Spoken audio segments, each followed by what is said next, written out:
अर्धनारीश्वर की कहानी।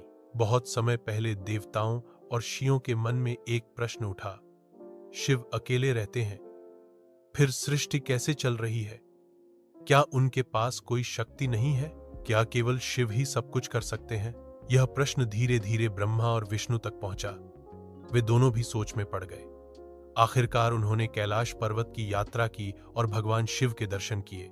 देवताओं की जिज्ञासा ब्रह्मा और विष्णु ने शिव को प्रणाम कर कहा, हे महादेव, हम सब असमंजस में हैं। आप सृष्टि के स्वामी हैं, परंतु आपके साथ कोई शक्ति दिखाई नहीं देती।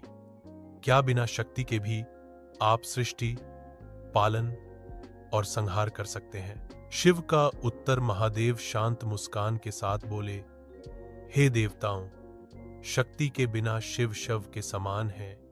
मैं और मेरी शक्ति कभी अलग नहीं है। जैसे अग्नि और उसकी ज्वाला अलग नहीं हो सकते, जैसे सूर्य और उसकी किरणें साथ साथ हैं, वैसे ही शिव और शक्ति एक दूसरे के बिना अधूरे हैं। अद्भुत रूप का प्रकट होना।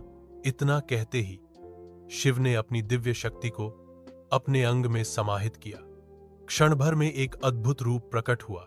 दाहिनी ओर जटाधारी, गले में सर्प, त्रिशूलधारी, भस्म से विभूषित महादेव शिव, बाईं ओर सुहाग के श्रृंगार से सुसज्जित करुणा और सौंदर्य की मूर्ति माता पार्वती।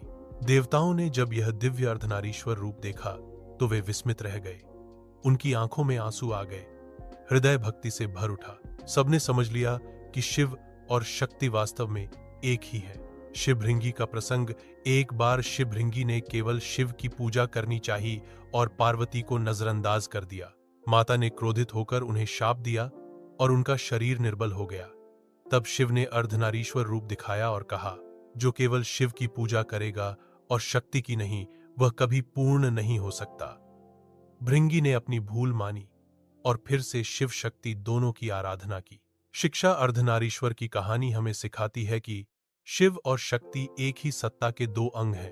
पुरुष और स्त्री साथ मिलकर ही संसार को पूर्ण बनाते हैं। जीवन में संतुलन और एकता ही वास्तविक दिव्यता है।